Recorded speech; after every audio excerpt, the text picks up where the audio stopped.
Bonjour. Voici quelques indications pour l'utilisation et l'accès à la plateforme mlfliban.org.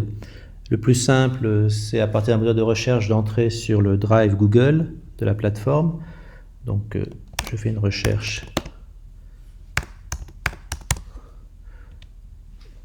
pour le Drive. Le lien me permet d'y accéder. Alors voilà, accéder à Google Drive. Alors, mon compte est déjà enregistré, mais quand on arrive pour la première fois, il faut bien sûr le noter. Donc, ça se termine toujours par mlf-liban.org. Donc, je vais me connecter avec mon mot de passe, ce qui me permet d'accéder effectivement à mon Drive. Bien sûr, la première fois, il n'y a pas de document. C'est un ensemble vierge. Et puis, on vous demande généralement de modifier votre mot de passe. Pour les élèves, ça ne sera pas possible puisqu'il a été décidé qu'il était préférable de pouvoir leur redonner le mot de passe s'ils le perdaient plutôt que de leur laisser modifier un mot de passe qu'ils auraient oublié. Ça évite de reconstituer les comptes à chaque fois. Alors, bien sûr, il faut bien indiquer aux élèves que le mot de passe ne doit pas être communiqué à quiconque, puisque à ce moment-là, il aura accès à l'ensemble de leurs travaux et documents. La page Google Drive est composée comme toutes les pages Google. En haut à droite, vous avez les indications de compte que vous pouvez afficher et vous pouvez passer d'un compte à un autre. Le point d'interrogation vous permet d'avoir des conseils et des réponses à des questions d'utilisation des outils. La page paramètres permet effectivement de changer des paramètres de la page, notamment la langue, la disposition. Et le plus important, c'est ces 9 points qui vous permettent d'accéder aux applications Google qui sont toutes interconnectées. Et vous y trouvez bien sûr la messagerie Gmail, le Drive pour le stockage, Classroom pour accéder à un travail collaboratif avec les élèves à distance, les Docs, traitement texte, Sheets, c'est un tableur, Slides, c'est pour faire des diaporamas, un agenda, des outils de communication à distance, un outil pour faire des mini-sites, pour constituer des groupes, et ici Google Forms qui permet de faire des questionnaires, des sondages, des QCM à distance avec des corrections automatiques. J'y reviendrai.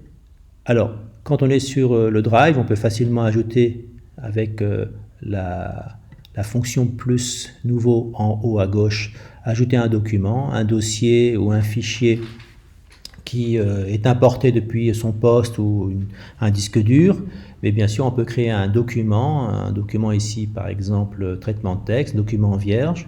Je clique et j'arrive sur un nouvel onglet et j'ai le document que je peux créer. Ici par exemple, je vais mettre devoir de philosophie. Voilà, si je mets un titre, il va s'afficher automatiquement à partir de la première ligne, mais bien sûr je peux le modifier.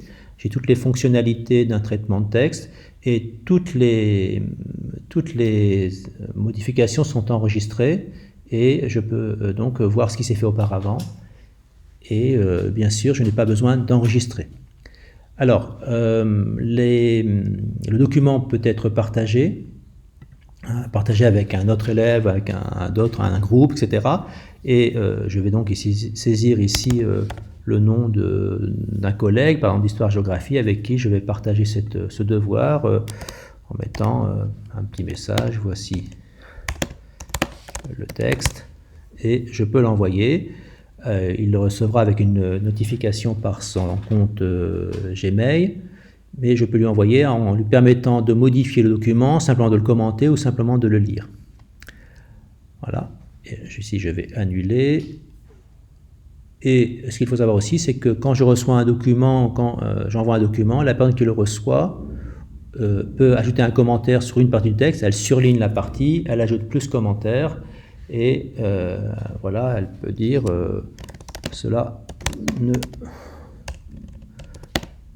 ne va pas, voilà, c'est commenté, la personne qui partage le document avec moi le reçoit, elle a la notification aussi sur son mail et elle peut modifier. Donc ça permet aussi de faire des commentaires sur des documents d'élèves, à savoir qu'il y a aussi cette possibilité de faire cela en direct, c'est-à-dire que plusieurs personnes en même temps peuvent travailler un document en direct. Donc dans le même temps, et c'est très puissant, ça fonctionne très très bien. Voilà pour le document. Alors je reviens simplement à l'espace de stockage. Deux petites remarques, c'est que d'une part le stockage est illimité, ce qui permet de mettre des documents assez importants en grosseur.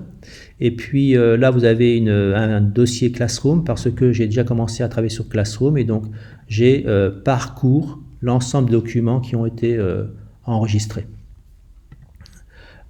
Voilà, ce qui permet là effectivement d'avoir les documents tous réunis au même endroit sur le